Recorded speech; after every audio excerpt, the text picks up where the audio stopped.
boy Ice Cube, man, pretty much came out to speak out on the Katt Williams and Rickey Smiley situation.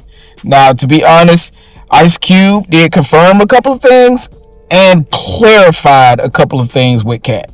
The first thing I want to say is Katt Williams pretty much was telling the truth.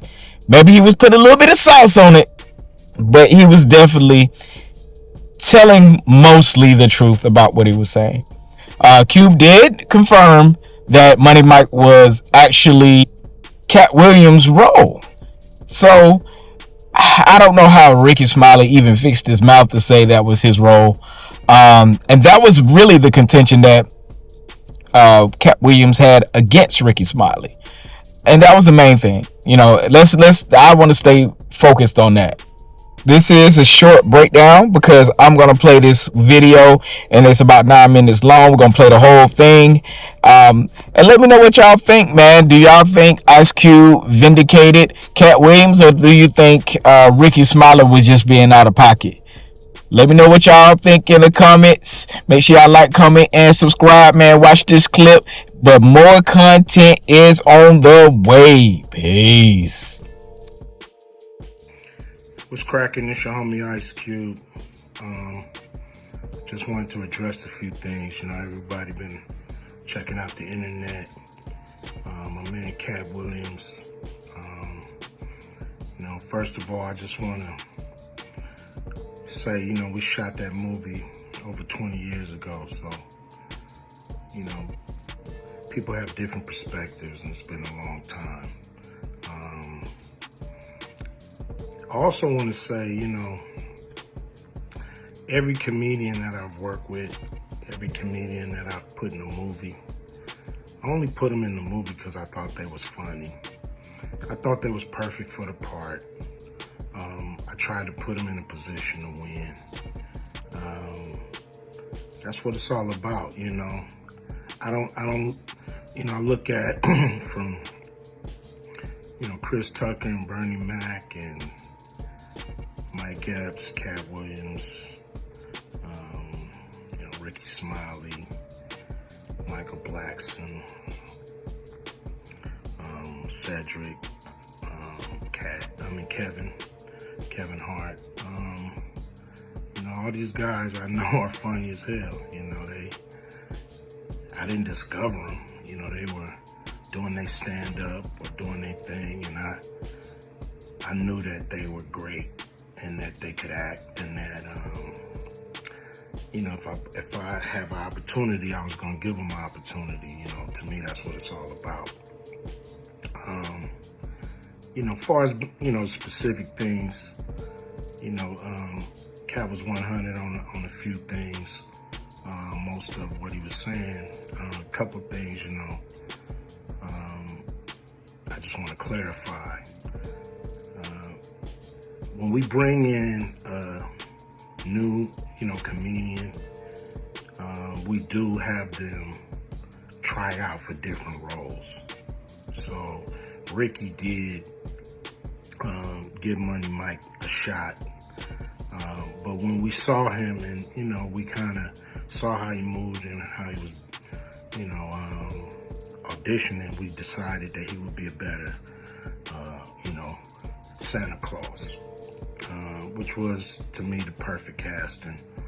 When we saw Mike, damn, I call him Money Mike. When we saw Katt, when I saw him, I just knew that he was perfect for Money Mike.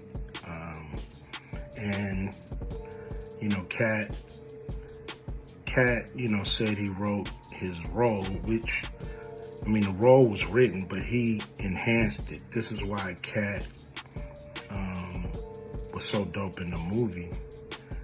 Money Mike had a small role, about as big as the Santa Claus role, but when we start filming, he was giving us such magic that we kept expanding his role, giving him more to do because he was on point. When we shoot these movies, for one, the scripts are fire, or they wouldn't even do it. The scripts are laugh out funny.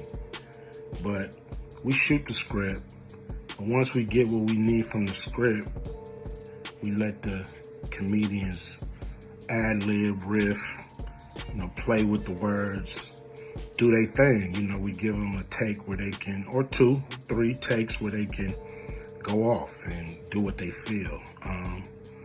Sometimes it makes the movie, sometimes it don't. When somebody gives you jewels, you want to try to make sure that makes the movie. So in the movie, there's second thing I want to clear up. I would never shoot a rape scene in a movie, especially like Friday, where you actually see this happening on camera. That ain't my style. If you check out any of my movies, they not raunchy. We did a movie called Players Club where the subject matter was a little raunchy, but for the most part, even that, we left it to your imagination. So the only reason that kind of stuff is in the movie is because you have 3 villains in Friday After Next. You have Santa Claus stealing presents. You have Damon, just got out of prison, sweating Craig and Day for the rent money. And then you have Money Mike, a pimp that treats his woman, like a property. So Craig is always fighting the villains in the movie, from the Joker Brothers to Debo. And so we already had Craig fighting Santa Claus. And the only real way to get rid of the other 2 villains was to have them go against each other. And the plier joke was always in the script. It was never, we would never ever show that. That's not my style if you look at any of my movies. So, that was never a discussion. We, at that point in everybody's career, we would listen to a certain extent, but we wasn't gonna change the movie for any actor. We do what we feel, and if it was a rape scene, it would have been in the movie. There was no reason not to shoot it. But that's not my style. I don't even like that kind of shit in movies, on camera. And so, that was, to me, a little discrepancy there. Katt, he wrote a lot of his part because, like I said, he was giving us jewels, so we were keeping the camera rolling.